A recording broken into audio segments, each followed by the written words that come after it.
Hello, this is a demonstration video for an 8-bit FPGA CPU.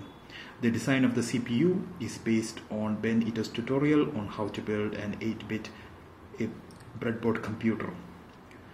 The FPGA used here is an Altera Cyclone 4, and like his design, there are LED outputs to show the contents of the registers.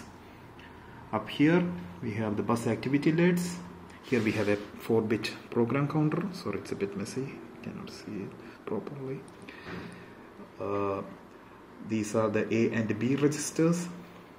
These two green LEDs are for the flags register that contains the carry and the zero flag.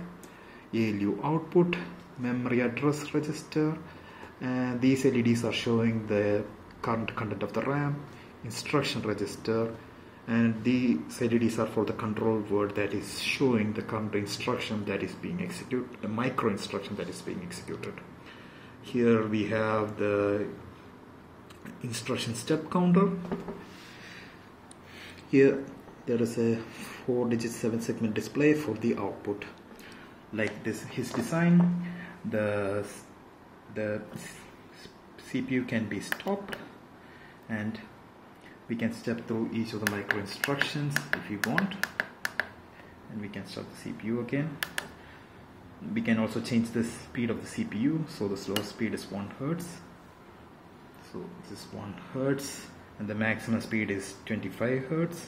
There are also intermediate speeds of 5 and 10 Hz, but I chose 25 Hz to be the maximum speed because you can really see all the LEDs changing and the data flowing around. To update all of these LEDs, there is an 8-bit bus, and all of these LEDs are connected to the bus. At a time, 8 of these LEDs are turned on by a transistor here. So the cathode of these LEDs are connected down to ground, and at a time only one of them is updated, and by updating them at a high enough speed, it appears as though all of the LEDs are being turned simultaneously. The code for the 8-bit CPU is written in VHDL. So if you want to check out the code, there is a link in the description to my GitHub page for this particular project. Thank you.